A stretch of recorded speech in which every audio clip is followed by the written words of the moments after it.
Ало? Добро утро, мадам Јасмина. Време да кажете вашата приказна. Вака, таа 2009 година имаше доста екипи кои што претендираа игра во првата лига на Кошаркарската федерација на Македонија, тогаш беше МКФ, меѓу кои што беше и МЗТ, клубот МЗТ Скопје. А меѓутоа сите што во тоа време ја прателе кошарката, знаат дека се наоѓаше клубот во сериозни финансиски проблеми.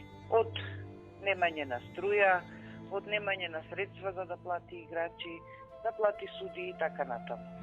А со завршување на сезоната 2008-2009 фактички се стави клjuč на салата МЗТ и тоа лето не функционираше ниту за младински екипи, ниту за сениорски екипи, ниту за некои турнири репрезентативни, салата беше првпат во историјата целосно заклучена.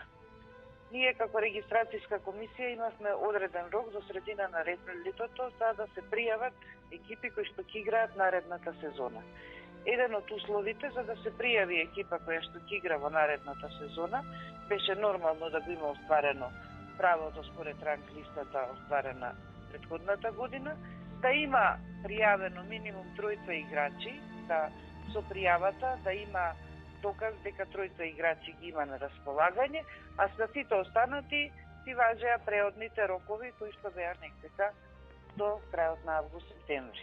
МЗТ не поднесе пријава и ние при разгледување на документите, а рокот се уште траеше уште некој ден, јас инсистирав да поднесе клубот пријава, пошто видовме дека има тројца од младенските играчи на располагање и мислевме дека е многу помала штетата доколку се поднесе пријава, а после и да не се остварат условите во август или во септември, да дојде до повлекување на таа пријава, отколку клубот ако не се пријави, тогаш го губеше правото на играње во првата кошаркарска лига нашка. Не беа, мислам се консултиравме со повеќе луѓе од тоа време од управата, сите беа некако резервирани, пошто нормално правот беше голем. Ќе се пријави клубот, а кај ќе ги обезбедиме финансиските средства. Меѓутоа, на наше инсистирање, ние го ставивме на список на пријавени клубови. Кога дојде последните денови од пријавувањето на играчите, веќе пред самиот старт на првата лига, а благодарение на Вардар осигурување и тогашната управа, морам да истакнам големата улога на господинот Илија Пенов, Вардар осигурување имаше сериозен ростер на играчи, меѓутоа не сакаше ниту играчите кои што претходно играле во втора лига и го донеле клубот до прва лига, да ги остави без ангажман, така да во последен момент што се вика на неколку сати пред затварање на преодниот рок, играчот Филип Ѓоревски, кој што многу придонесе во претходната сезона за да Вардар осигурување влезе во првата кошаркарска лига, и играчот Рамадан беа понудени на МЗТ и на тие тројца играчи што ги имаше дојдоа овие, потоа дојде Софти, останати играчи, некои што во моментот нема ангажман во други клубови и се направи ростерот на клубот. Се организираше, знам, од тогашната навијачка група и тој марш кој што се изведе дела општина Аеродром и клубот некако влезе во една тешка, навистина тешка сезона, меѓутоа со многу ентузијасти, со многу љубов према клубот, према кошарката и еве гледаме деновиве докаде достигнат, мислам, овој клуб и што понатаму се случуваше. Политиката на спортско друштво Скопје беше да сите клубови ги покрие со спонзори. Женската екипа не покрија со Алкалоид. Машката екипа со Металски завод Тито. И од тој момент почнува натаму приказката преселување во оваа сала. Многу малку од овие знаат дека првиот што влезе у лименката практично беше женскава екипа. Па после тоа дојде МЗТ, а и едните и другите екзистиравме у аутокоманда. Практично целата приказка беше од аутокоманда, кога се регистрирала фирмава за спортски објекти, и тогаш беше направена прераспределба. Во една сала се игра кошарка, во друга ракомет. Практично тогаш се донесе одлука да само кошарка да се игра во МЗТ, и ние пред практично МЗТ бевме овде. Интересна работа на нас сега ние, што МЗТ колку? МЗТ не е веќе спонзор на клубот колку? Повише од 20 и нешто години. А се уште остана МЗТ и верувам дека до крај ќе остане МЗТ. Небитно нешто, ама идентификација на клубот останува тоа спонзорство. Од тој период до сега и тоа останува. Песните се правени за тоа све. Ја да се вратам на онаа стара сала, која имаше голема душа таа сала. Тамо цел аеродром живееше за салата. Тоа е нешто што у другите клубови, у другите навијачи нема такво нешто. Значи, они сите доаѓа и сите плаќаа карти за да учествуваат на надпревар. И се пунеше до последно место. Сите се плашеа да дојдат кај нас. Тоа беше страшна работа.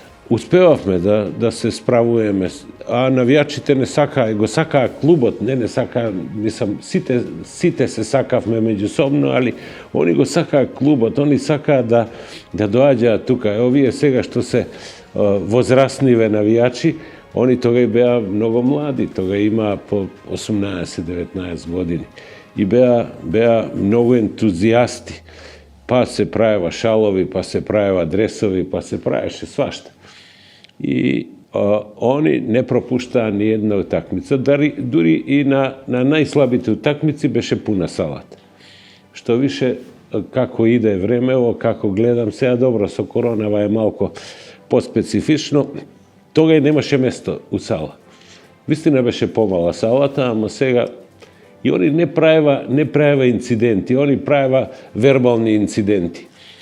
Нешто ги зафркаваа противничките играчи, ги зафркаваа судиите, али немаше некои каменувања, немаше некои такви инциденти, така да беа доста добри момците.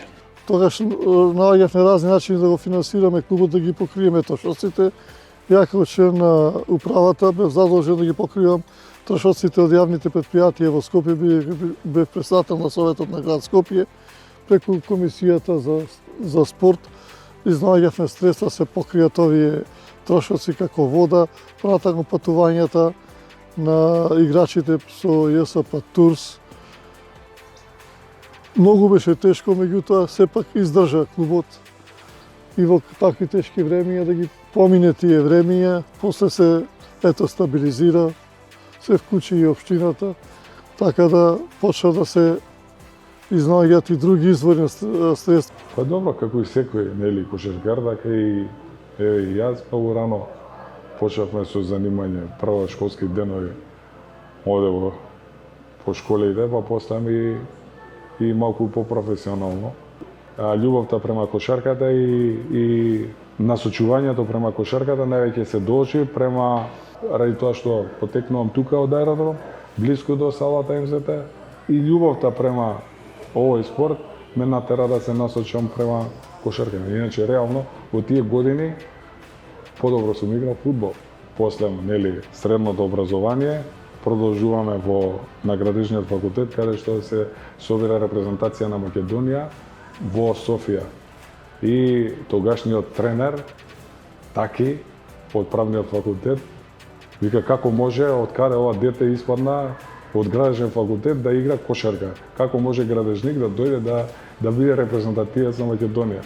Запослем 3 дена од такмичењето таму и освојувањето на златните медали и сите тие работи што бевме во Софија и освоивме, за сам да дојде и во собата ми се извини, буквално као демек стварно има погрешен печаток према тебе, Филип, сгрешив, не те познав предходно и тие работи. И моите почетоци сасвим случајно дојдоа од едно манско игралиште, тука пред Ѓорѓа Пулевски, каде што еден тренер буквално од кош ме зема, ме викна во сала, повторно да се вратам, пошто игравме пријателски утакмици со клубот од нашето детство, МЗТ Скопје, Александар Петрович, тогашниот тренер, и неговиот ментор Александар Књазев, дојдоа да го видат ова дете што тренираше во тогашниот клуб КК Аеродром. На нивно барање, после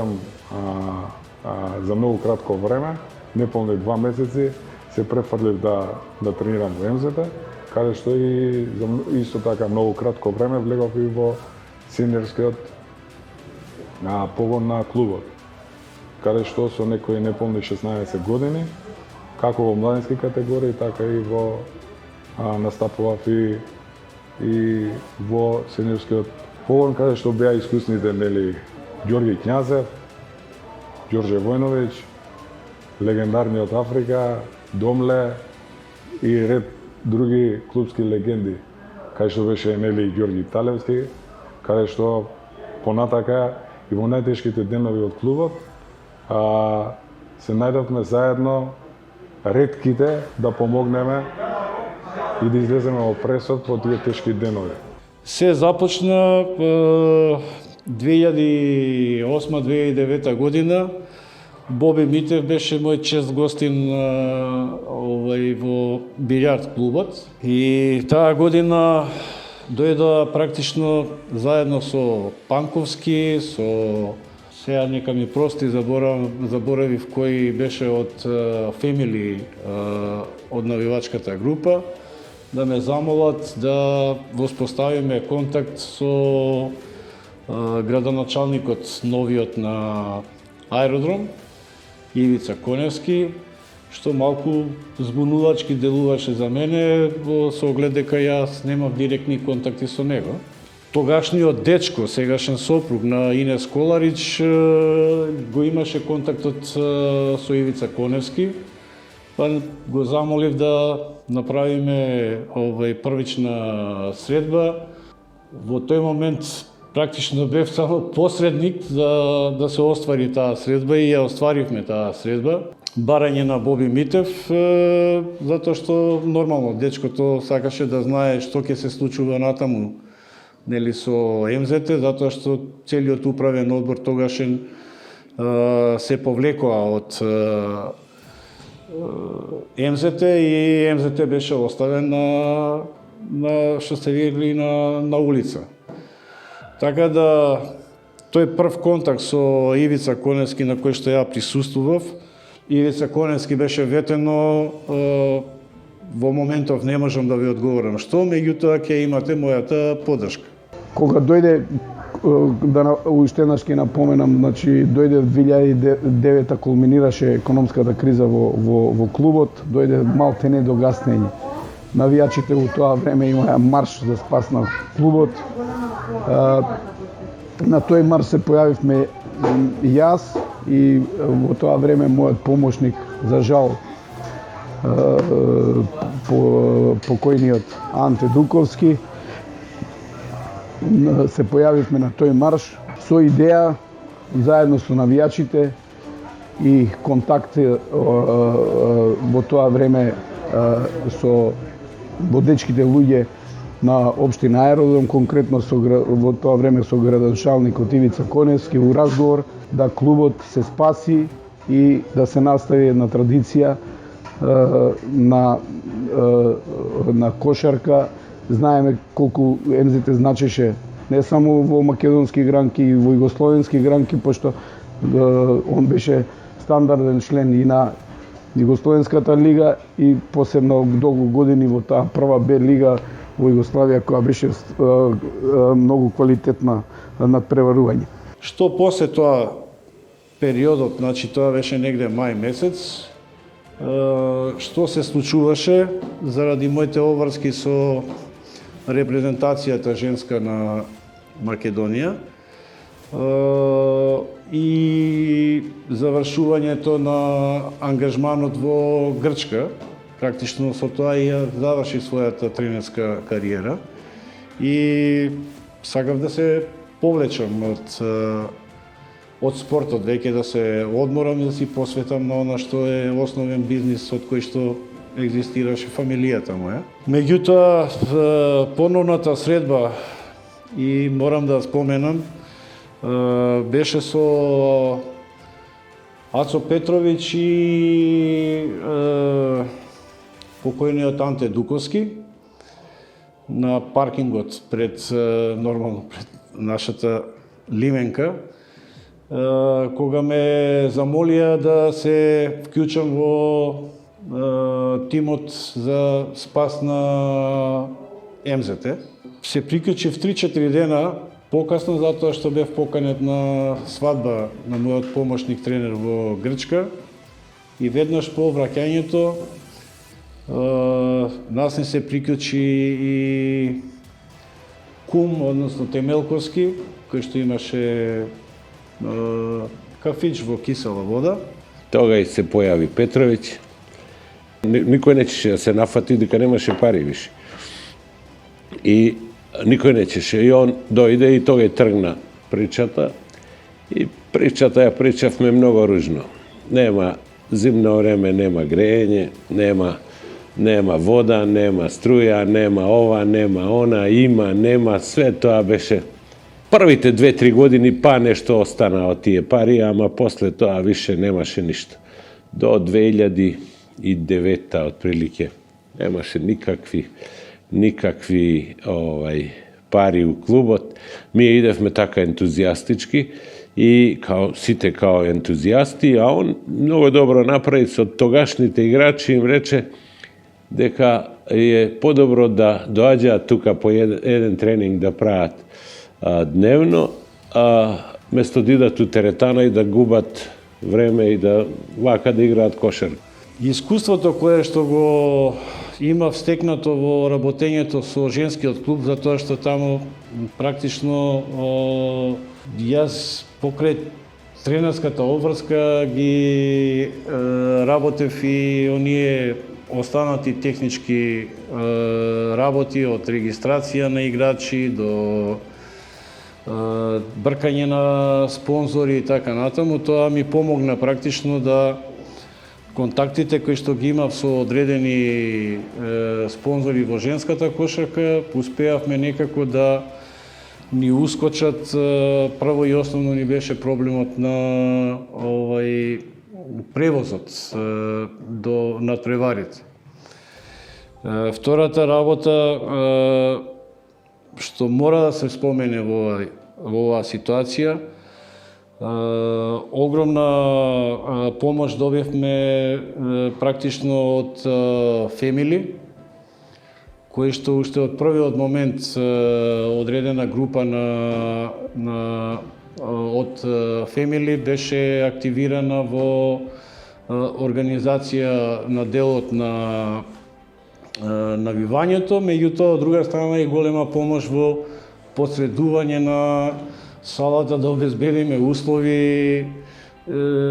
Практично тука не можам да не ги спомнам Чко Никола, Крсто, за да оспособиме да може да започнеме со некое си нормално во рамките на оние услови функционирање. И влегувањето во салата беше за нас прво и основно хорор, затоа што затекнавме извадени генератори за струја, односно неисправни, извадени пумпи од онаа техничка вода, затоа што и струја и вода беа исклучени во салата. И нашиот прв ангажман беше како хигиеничари за да оспособиме простор во кој што ќе почнеме да екзистираме. Значи, морам да го споменам она што Ацо Петровиќ и покојни Анте Дуковски го направија. Ја бев приклучен со нив, ги поделивме обврските во делот на организацијата како да дојдеме до спасот. Јас си ја превземав обврската техничките работи да ги бркам и да се овозможат услови да може да почне со тренинзи. Заедно со Ацо Петрович се договоривме Анте Дуковски да превземе оној спортски оддел, тренажниот процес. Како да кажам, едно темпо во кое што за среќа заради добрата меѓусебна комуникација, иако мал број бевме, успеавме да направиме и регистрација на клубот, успеавме да се приберат играчи, за кои што беше навистина многу тешко во тој период. Меѓутоа се направи тим и единствена цел беше таа прва година такмичарска 2009-2010 да се остане во лига.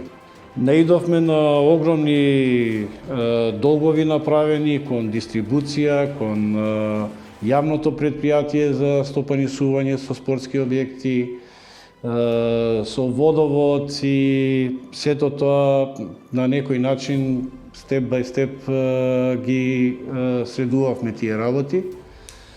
Соработката со Фемили беше фантастична од аспект на тоа што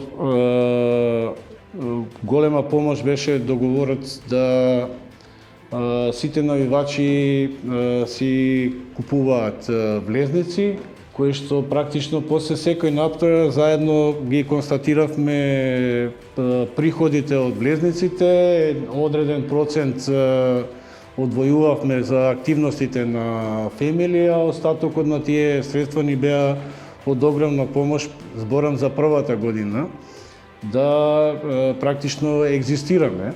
Маршот, тие се во тој момент се тешки времења за клубот, ние во договор, пак ти кажам, со Ивица Коневски, решаваме да го преземеме клубот, го преземаме, во тоа време последниот ден го пријавуваме клубот за такмичење, меѓутоа во клубот има само 20 играчи. Буквално од улица ги собиравме за да се спаси клубот и сезоната. Значи, доста интересна работа. Таа сезона јас бев по договор со Вардар осигурување, каде што на последниот ден на предниот рок, кој што траеше до 12 саат на вечер, односно сабајле, во 10:22:30 негде ми се јавува тогашниот тренер Александар Петрович, кој што и претходно сме имали одлична соработка, и као демек желен ли си да настапиш, односно да помогнеш, правиме некој спас за МЗТ и тие работи, викам како не, од тука потекнуваме, а ако нема никаков правен аспект, односно Вардар осигурување не сака ме задржи или ме пушта на позајмица, нема никаков проблем да преидам во МЗТ. И буквално тој трансфер,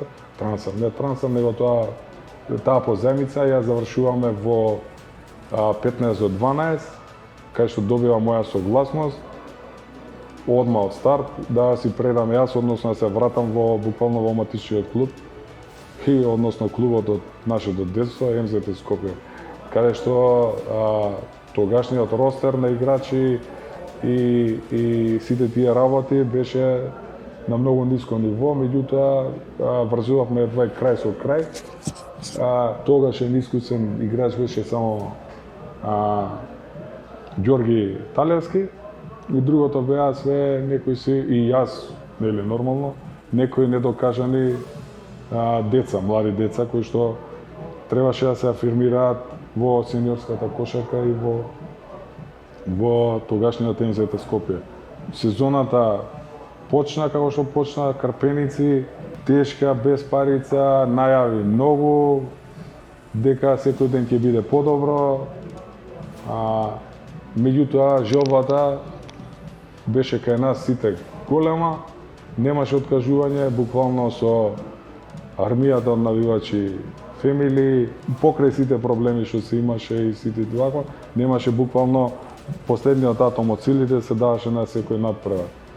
Така беше од првиот надпревар па до последниот. Ни требаше време едно 2-3 месеци да го консолидираме. Веќе од јануар 2010 ние заличивме на некој тим и го спасивме клубот од испаѓање. Завршивме на 7-мо место, уствари у плей-аут лигата завршивме на прво место. Тука зема тој како вика Ромариот Битола, знамено случајно купував сендвич во овако се вика. Сале Лесков. Да, Лесковац му вика запиши ме, немаме за ме пари. До тука беше ситуација, вика. Да земеме, вика, една плескавица, запиши ме, ќе ти платиме.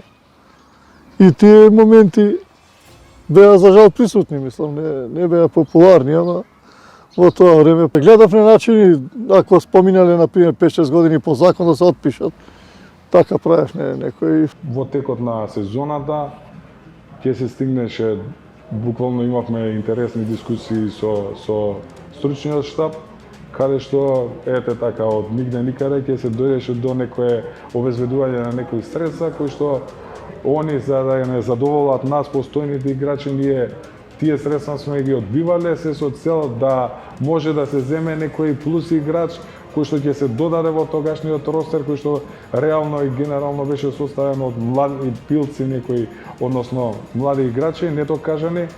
Знам во текот на таа сезона, пред дербито со работнички, каде што кај нив настапува 7-8 репрезентативци, докажани играчи, играчи со искуство и сите тие работи, ние баравме од нашиот стручен штаб, наместо на нас, да ни се даваат било какви финансиски средства, тие финансиски средства додат за појачување на постојниот кадар, кај што беа донесени тогашните Срби Синадиновиќ, Тадич, Игор Тадич и Зоран Биловиќ, плюс надополнети со Владко Ѓорѓиевски, Игор Трајковски, јас, Ѓорѓи Талевски. Мислам дека баш во тој дел сите со полно срце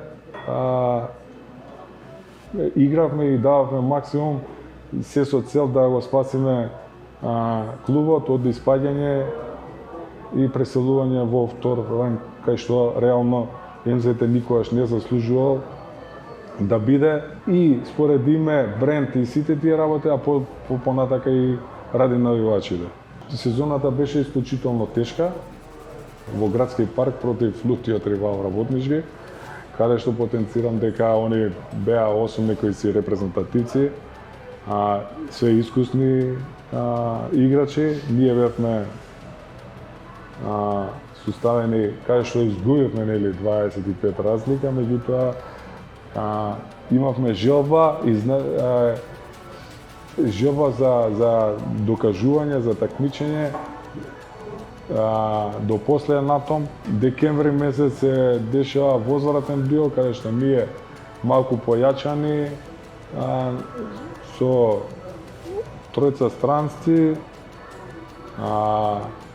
плюс надополнети со некои играчи тука од домашен кадар, као Владко Ѓорѓиевски, Игор Трајковски, Ѓорги Талевски и полна сала, каде што доста битна наша утакмица, каде што знаевме нив ништо не им значеше до душа, односно значеше за дали ќе бидат први или за прво место, а нас ни беше да плюс бодове за да влеземе, мислам дека беше тоа да го избегнеме плејаутот, да влеземе во плејаут, така нешто беше борба за бодове, каде што на домашен терен со таа фантастична публика, фантастична атмосфера го добивме тој надпревар. Нешто незаборавно, нешто неописливо, што мислам дека во блиска иднина тешко дека ќе се повтори и заедничко дишење и живење како на играчите, така и од друга страна публиката, на трибините. За мене како капитен особена чест, задоволство, гордост, ете и дека потекнувам тука од аеродром, пак ќе кажам, нешто неописливо што треба да се доживее. Последниот надпревар кој што ни значеше дали ќе се квалификуваме во плейофот или во плейаутот, беше утакмицата со Овче поле во Свети Николе, каде што за жал несреќно го загубивме тој надпревар, па испаднавме во тој плейоф, меѓутоа како што рекле старите, на маката се познаваат и јунаците, сепак достојно издржавме таа сезона и го спасивме клубот од испаѓање. Покрај сите недостатоци што ги имавме, како финансиски, така крпен состав, немање финанси, многу повреди, услови тешки за тренинг, а после и за надпревари. Голема благодарност и до тогашниот стручен штаб, начело со Анте Дуковски, покојниот Анте Дуковски и во позадина на Ацо Петрович и Сашо Темелковски. У принцип, ја, значи, кога почнав да одам на утакмици, ја почнав со другар од средно, значи не почнав уопште маалски, ама тоа више почна понатака, зашто јас у принцип се преселив од едно од друго, па прво идав со едното, па после почнав со овие новите што сега ми се буквално на баш маалци. Значи собирангите се тие, тоа е тоа, песна, пиво и други супстанции кои пошое. Таму највеќе уствари се осеќа таа аеродромска атмосфера. Во тие пијанки, во тие собиранки, кај што буквално секој е дојден за една причина, значи различни луѓе, дојдени од една причина и заедно, како едно, сите се другари, сите се блиски, нема тука висока, ниска класа, нема богат, нема сиромашен, тука едноставно кој нема, ќе му даде тој што има. Едноставно тие дружби се она што се сршта на аеродром, сршта на фемили. Тоа што секогаш те карактеризирало и како навивачка група и како општина, било другарството, блискост. Моите почетоци лично со МЗ и со фемили почнуваат можеби малку касно за некој, затоа што више бев средна школа. Првите утакмици ми се дерби со Фени и со Работнички. Значи, едната е победата со тројките на Еди, значи легендарна победа, може да се каже, во тие времења кај што МЗ буквално имаше тим што игра за еден лаптоп, а Работнички беше со Докузовски, со Станко, со сите. И во една многу еуфорична утакмица со прејака кореографија, со пиро, со се, значи буквално навивачки подкрепена утакмица. Беше шлаг на тортата победата со ненормалниот надпревар на Еди Синадиновиќ. После тоа, кога више осетив таа атмосфера, тие емоции кои што доаѓаат од МЗ-та, од фемили, од лименката, цела таа еуфорија, атмосфера, едноставно одма ми залепи, одма ми легна на срце и од тогаш, што се вика, не сум утнал утакмица. Максимално секогаш кога сум можел, сум присуствувал до ден денес, значи МЗ толку лесно се врежува на срце, што после тешко да го тргнеш. Од 2009 година јас би ги издвоил 3 моменти. Тоа се првото коло со Playmaker, каде што прв пат се собра некоја поголема бројка која што беше као за на дерби утакмици порано. Константно цела сезона ја држиме таа бројка на навивачи. Што тоа што се отвори тогаш сезоната, така како што се отвори на навивачки план. Втори за мене најбитен момент во таа сезона е 12/12/2009, каде што мислам дека за прв пат се деси во нашата држава да се најава константно цел надпревар без прекин, дури и за време на паузите, и со тоа што први бевме што имаше некој новитет што дојдоа трубачи на трибини кај нас и тоа се кога се уклопи даде. Значи тоа не е ништо дека некој се имитирале некои соседни земји, него тоа е тотално спонтано од кафана се донесени, не е дека не било целта некога да копираме или имитираме. Да, и тогаш е прв пат тоа организирано подгрупи да седат на таква утакмица и да најувањето личи на тоа што беше како што беше цела утакмица и вреди да се напомене дека работнички уствари падна затоа што мислам дека атмосферата беше На атмосфера падна, да. Иначе играчки Нашата љубов нема мерило, тоа е. играчки ние бевме многу слаби и се навраќам пак дека ние цела сезона таа држевме константна бројка, имавме многу новитети у смисла на маркетинг, на организацијски бевме поставени, пак ја кажам, ние функциониравме у тој период подобро и од клубот и организацијски. Новитети на секоја утакмица, пароли, кореографии, навивање, дружбата беше во населбава на едно ниво кај што не било никогаш и нема ни да биде и имало единство до тој степен да и у 3 ноќе се јавиш на некој ќе ти дојде било каде и за било кого, сме се држале како едно. И као трет момент би го издвоил последниот надпревар таа сезона со плеймейкер која ги победивме дома и се славеше опстанок како да се слави прва титула. Да, и тоа. Славието од сала се пресели во нокните клубови после тоа до ранните утрински часови. Тоа беше. Имавме и пароли кои што ги вадевме од типот на за нашата љубов нема мерило. Немаме пари, ама битно сме другари. Таа е една од најлегендарните.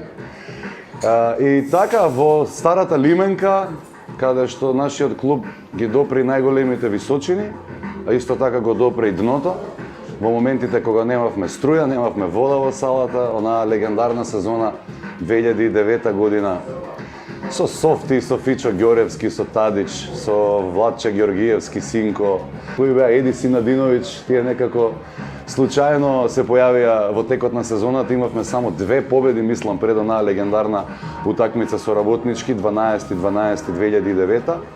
Тогаш Работнички дојде со прилично силен тим, со Симиш, со Чековски, со Соколов, со Филиповиќ и така натаму беа едни од главните фаворити за титулата. И во таа атмосфера во лименката беше срушен Работнички, кога веројатно никој не очекуваше дека можеме да ги победиме. Мислам дека 14-15 разлика заврши тој надпревар и тогаш мислам дека Фемили Аеродром постави и, да речем, нови стандарди во навивањето во Македонија, затоа што имаше една прекрасна кореографија, салата беше претесна и за последниот посетител. 12-2009, една од најслатките победи на МЗ. Успеавме во таа сезона, како што кажав, да обстанеме у лига. Тоа мислам дека е и најтешката сезона на МЗТ Скопје. Тоа е сезона 2009-2010. Како да ви кажам, кога нема пари, нема ништо од спортот, не од кошарката. И све тоа течеше вака, крпевме цело време да се купат аспирини, да се купи аналгин, да не се купи ова, да имаме една туба за загревање, да има, така да тоа не беше, али сите беа ентузијасти, сите доаѓавме без ikakva надокнада. Сите до еден. И имаше игра, имаше дружење и така да до тога и после тоа се појавија овие, Ивица Коневски се појави и он направи од ова, направи тим. Тогаш успеавме да створиме на некој начин заинтересираност кај градоначалникот на општината, со тоа што и тој се вклучи од аспект на одредена помош, контакти со одредени спонзори и завршувањето на сезоната беше успешно во тој момент што ние успеавме да останеме во лига. Веќе 2010-2011 поново се направи одредени измени во функционирањето, така да Ацо Петровиќ презема тренерскиот дел, а 2009-2010 практично не беше оставен антесам. Покрај трчањето и ангажманот околу усредување на клубот беше и во спортскиот дел неговото учество. Наредната година веќе почна одреден број на спонзори да практично се вклучуваат и да се направи буџет со кој што веќе можевме и по некој денар да во делот на стипендирање и ангажирање на играчите. Во таа година практично Коневски веќе стекна некоја љубов поголема, значи не само од градоначалнички дел, него практично пројави многу поголем интерес. Во еден момент успеавме да собереме голем број на бизнисмени и искористивме она што веќе во претходната година го средивме околу тениските игралишта, ресторанот го активиравме и го дадовме нормално под кирија и тоа беа средства со кои што имавме одреден буџет за функционирање. Да напомнам дека и Јасо Петровиќ и јас практично сите други работевме волонтерски во клубот. Морам да не заборавам дека во клубот се активира и сегашен директор на Триглав Џоле Војновиќ, и од кого исто имавме голема помош. Јас кога ме прашуваат, еве и сега и порано и кога го возобнувавме МЗТ, нормално јас сакам да помогнам од кошаркарска гледна точка и помагам секаде кај што ќе ме викаат, каде што видам дека ќе почне да има расправи. Јас сум си дал една мисија во кошарка, влагам, само ако нема карање меѓу себе, односно ако нема да кажеме лоша крв. И баш ме прашаа во 2010-11 што треба, односно колку пари треба МЗТ да нема ни еден пораз во првенството и да биде апсолутен шампион без ни еден пораз. Ја реков, можеби 2 милиони евра и најверојатно финалето ќе го изгубиме, затоа што не играат секогаш парите.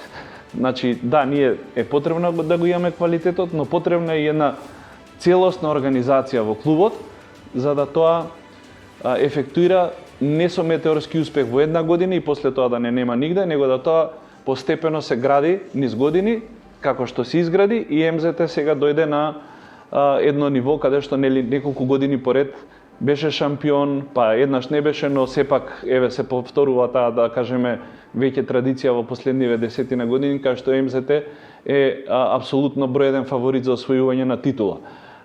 Сето тоа не дојде преку ноќ, почна во 2010-11. Визијата беше да ги собереме нашите најдобри кошаркари, репрезентативци, да нашите играчи бидат најквалитетните играчи во Македонија и репрезентативци бидат најплатени, да имаме помалку квалитетни странци. За жал, во последните години тоа некако се изгуби, но се надевам дека повторно ќе го воспоставиме како една пракса во МЗТ. Средбата што ја направивме во ресторанот беа присутни од Тинекс, од НЛБ Тутунска банка, од Орка Спорт и во почетокот на некој начин добивме не само морална, него и финансиска подршка.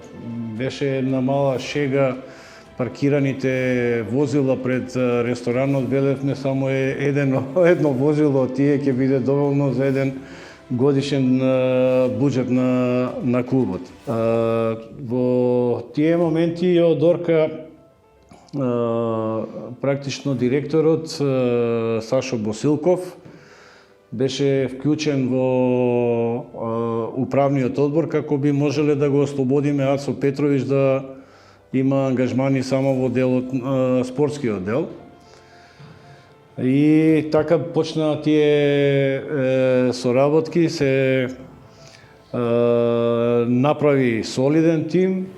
Во меѓувреме 2010-2011 година ние, бидејќи лименката, да не кажам секој втор ден беше поплавувана и имавме огромни проблеми. Тогаш започнавме и со промена на паркетот и одредено дотерување. се подпиша добри договори со T-Mobile, така да се створија услови за подобар напредок на клубот. Веќе се прават озбилени планови да МЗТ Скопје атакува на самиот врв во сезоната. 2010-2011 се прави тим кој е конкурентен. Во тоа време мислам дека најсериозен претендент за титула беше Фени од Кавадарци, кој у континуитет имаше резултати, веќе имаше освоено 3 титули. Ние правиме тим, завршуваме на есенската полусезона на второ место. Со оглед дека во меѓувреме Коневски успеа и салата од јавното предпријатие да ја префрли во општина Аеродром, да биде тоа собственост на општина Аеродром, а општината Аеродром, на советот на општина Аеродром, практично ни ја додели на МЗТ на неограничено користење, меѓутоа и функционирање на салата. Значи, сите оние трошоци кои моравме ние да ги покриеме. Другиот проблем кој што се појави е промената на законот за спорт, во кој што клубовите мораше да се реорганизираат, односно да се формираат акционерски друштва. Така да имавме уште една акција на средби и состаноци околу делот на превзимање, односно кој би го откупил на некој начин или превземал клубот со регистрација на акционерско друштво. Со оглед на тоа дека не изнајдовме интерес, решението го донесе градоначалникот, тоа го постави и на совет на општина и беше усвоено дека главен основач на акционерското друштво ќе биде општина Аеродром, или така и МЗТ Скопје Аеродром во називот. МЗТ го запознавам, значи, од најмала возраст, ако може да кажам. Живеев во Плавите, кај што таму имавме, нели, и едни од воџите, од првите воџи можеби беа во тоа мало. И тие некако Деки, Вепар, пред се тука, Кука, покојни, значи они некако ја пренесуваат таа љубов на сите во малото, на сите деца. Меѓутоа, за, како да кажам, игра на судбината, отидов прво на тренинг прво почнав во Карделј, кај Мики Стевче, меѓутоа после тоа отидов во МЗТ, сакав да променам клуб. Отидов на МЗТ, меѓутоа тренингот во МЗТ имаше навистина многу деца, па не знам колку имаше, премногу. Можеби цел тренинг 2-3 пати положив. Татко ми рече, сепак кувам, идеме во работнички, таму е Цевка, бивши професор од Карделј. Он као важиш за најдобар тренер во тие младински категории, Цевка Панта. И отидов таму. Продолжив во работнички, меѓутоа секогаш бев тесно поврзан со МЗТ, затоа што сите мои другари беа навивачи на МЗТ. Јас никогаш не бев навивач да бидам на трибина, можеби како мал неколку пати сум бил као утакмицата со Реал Мадрид, меѓутоа не сум бил навивач, меѓутоа сите мои другари беа многу поврзани со МЗТ. Така да секогаш МЗТ беше дел од мојот живот. Иако играв за работнички, секогаш МЗТ беше некако тесно поврзан со моето секојдневие. Бев во работнички доста години, повеќе од 10, од сите младински категории до прва екипа. Меѓутоа не добив никогаш права шанса, кошарката тоа се играше многу различно и моите перформанси никогаш не можев да ги покажам. После тоа заминав во Вардар, каде што бев, мислам дека 2 години. После отидов во Балкан да се направи некоја јака приказка, нов тим, да, се направи добра екипа. Отидов таму 2 години, бев игра стварно добро, плеймейкер игра таму, така да и така почна некоја моја кариера по екипи. Од Блаковски отидов во Немета да во Струмица, таму игравме исто финале. И така да некој тоа е мој тек на кариерата. Играв после во Вардар осигурување. Така да у Струмица првата титула беше 2006 година во КК Струмица. Игравме финале со Работнички и водихме 4-1. Таа беше прва титула, стварно градот живееше за кошарка, беше стварно неофорија страшна.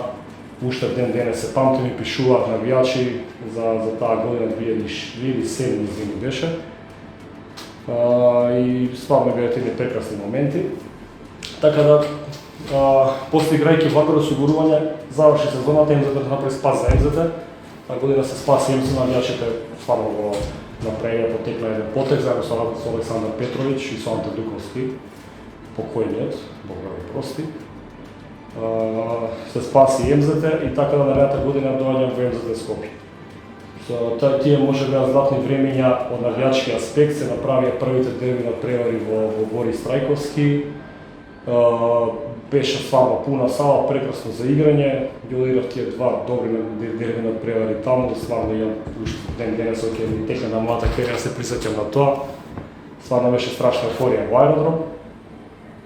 Но на крај на сезоната ќе имам предни крстни лигаменти, така да тоа е многу тежок период мојата кариера на крај.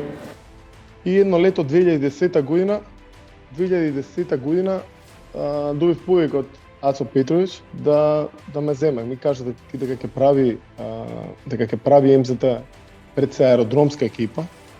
Тука беше Јане, мојот кум. И без многу мислење прифатив, да ти кажам искрено, и бев пресреќен што заиграв за МЗТ. Сите утакмици беа преполни со публика. Сите тренинзи скоро ни беа со публика.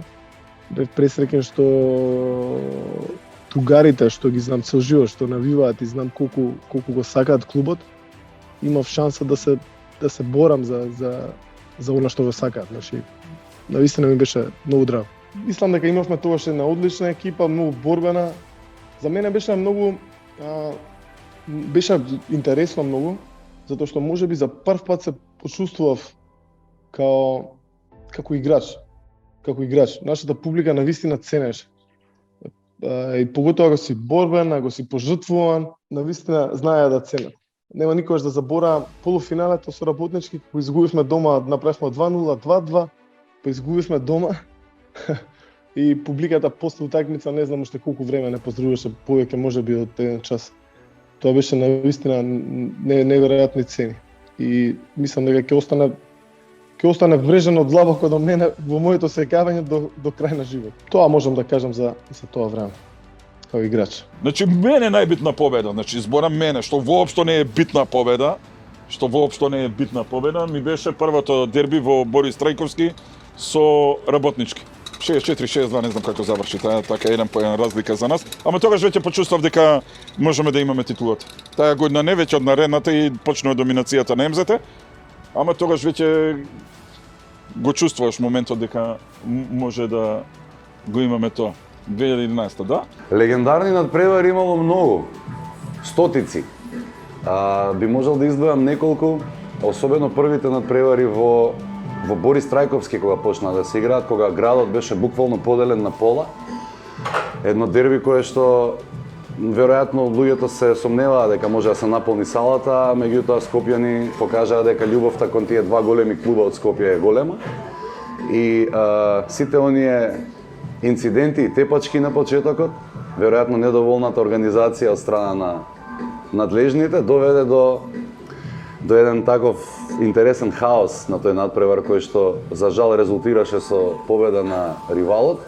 Меѓутоа ми останува врежано како едно од најголемите дерби и најинтересните надпревари затоа што имаше веројатно по 1500-2000 навивачи од двете страни. Беше прв пат да се сретнеме во најголемата сала во Македонија. Понатаму се реванширавме за тој пораз, нели? Меѓутоа баш ми е драго што тогаш се донесе таква одлука да се одигра тоа дерби во Борис Трајковски затоа што скопјани сватија дека има огромна армија навивачи за тие два клуба кои што представувале од секогаш еден спортски символ на Македонија, особено на главниот град. Не многу битен, Битен беше. Купот во Борис Трајковски со Јачимоvić кој беше тренер, Пеце и овие кога игра. И исто таа година кога не влеговме во финале, од 2-0 кога губевме, 2-2, тука петата која не победија. Гацн која беше. Тие ми се мене три многу болни порази. Интересно за секој навијач на ЕМЗ е, како да кажам, садо-мазо, значи колку поише губи, толку поише го сака клубот. Љубовта кон клубот е уште поголема. И баш буквално беше така. И љубовта на, значи, љубовта на навијачите на ЕМЗ кон клубот е стварно многу подруга. Значи, многу е подруга во однос на сите други кои го сакаат клубот. Аеродромец се знае, тоа е идентификација за населбата и тоа е друго ништо не постои. Што и да биде, пак е ЕМЗ, нека се направи клуб фудбалски, ништо не е тоа, ракомете не е, има све, ама не е тоа, ЕМЗ е ЕМЗ. А навијачи како навијачи ЕМЗ секојаш имале дланка, грло и срце, немале кореографии, оба, она. Не поновивате години, вие го направивте да биде успех невиден со... Вие го достигнавте навивањето, на ваша генерација го достигна навивањето до врвот, ама тоа веројатно дали со технологијата, дали со YouTube, дали со ова. Кога заоѓа сонцето денот, што го За жал таа сезона, значи, во финалето на купа за март месец, која што се одигра во Борис Трајковски, во тесно започнати изгубите, кога почнаат првите депресивни моменти за луѓето во аеродром. Тоа можам да кажам дека една недела луѓе не излага од дома, ако излеза надвор, кога се излезувавме, немаше одговора, значи едноставно се питаше како нешто најтрагично си на случајно.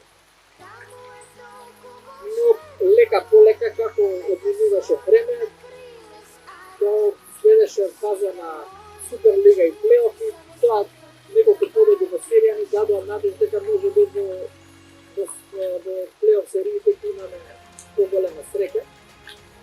Но за жал во таму среќата не ме посака. Се падна работнички во полуфинале, при што на нивно водство од 2-1, значи тогаш се уште постоеше правилото, ако имаат 3 победи во регуларен дел, да пренесуваат предност во плейофот од 1-0, при што првата такмица, бидејќи има победа класман на табела, беше кај нив, и направија веднаш 2-0, дома ние направивме 2-1, и следната такмица која што се играше во старт,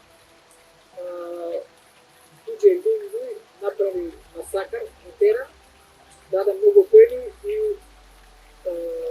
ја добивме такмицата, пошто следуваше мајсторка во Јане Сендански. Тука мислам дека за таа утакмица нема човек во аеродром што не сакаше да добие карта и да се обиде на некој начин да влезе. Салата беше исполната, мислам дека околу саат тука пред да почне такмицата. Значи Старо и младосите беа спремни да изгинат, ќе се вика до последно, за да се направи да се помогне на стану на клубот, а кој да се остари победа против детските ривали. Тогаш се извади кореографијата Алиса нема појма од чудани која што идела во аеродром. И по некоја логика чудото ми се случи, наместо година во финале испаднавме и повторно следуваше, значи на огромни нервози, урвање против управи, против играчи.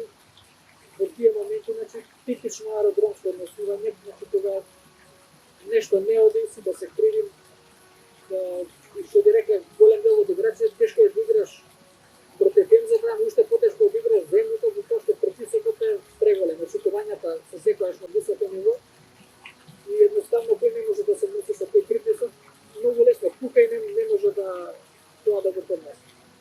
До меѓутоа, за жал, доаѓа до разлаз меѓу мене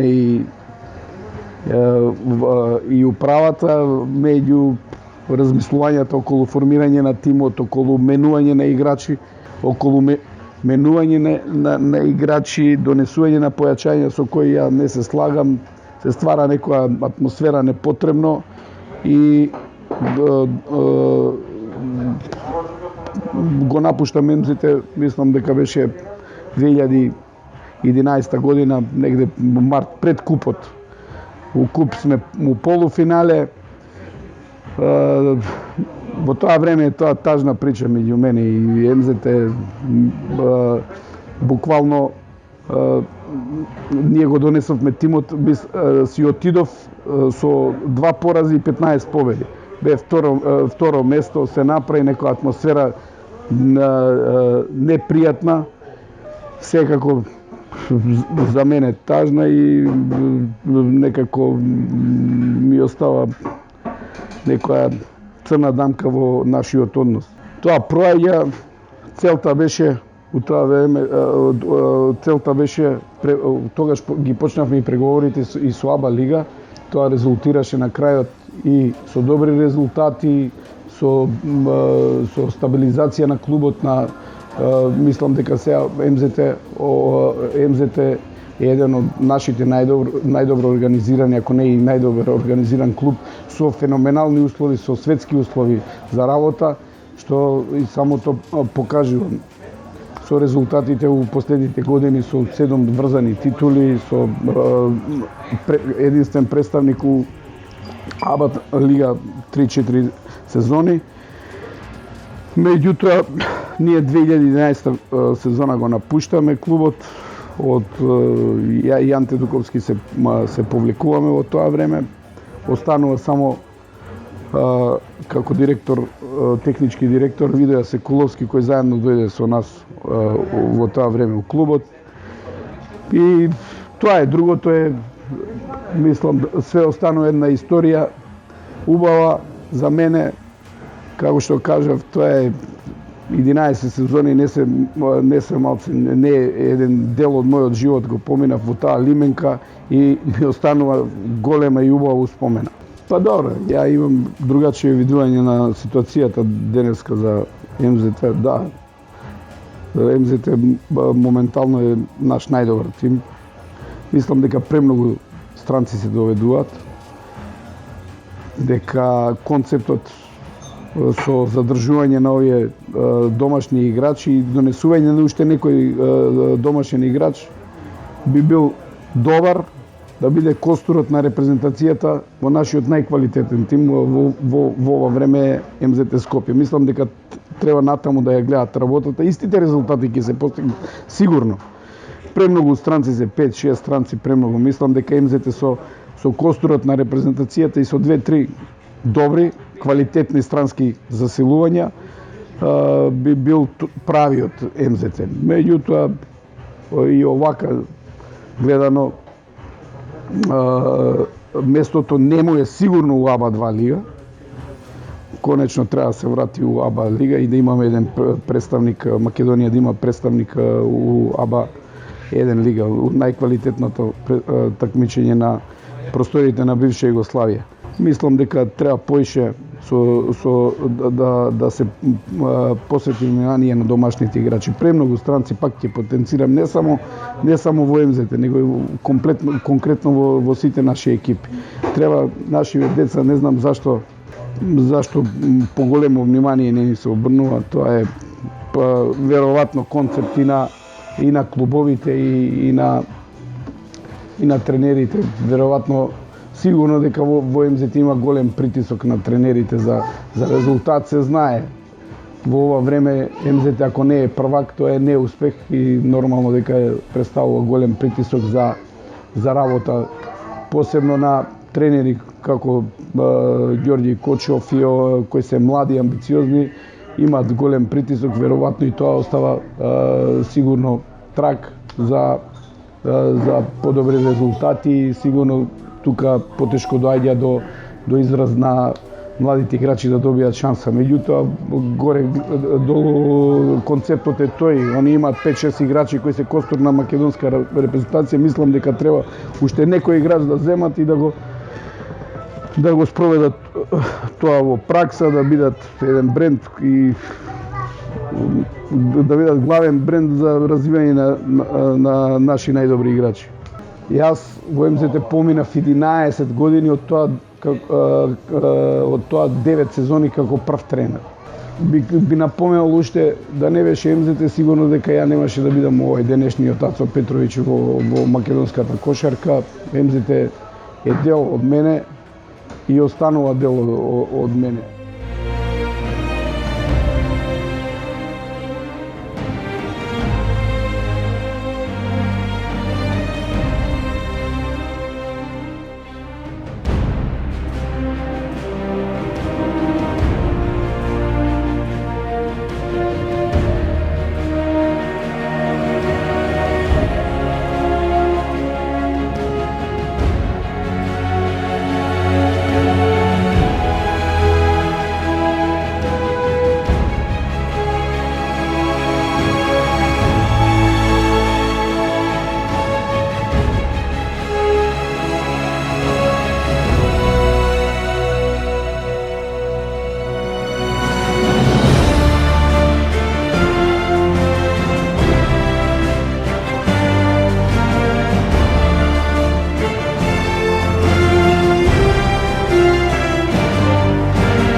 Така што останало звони му на видео.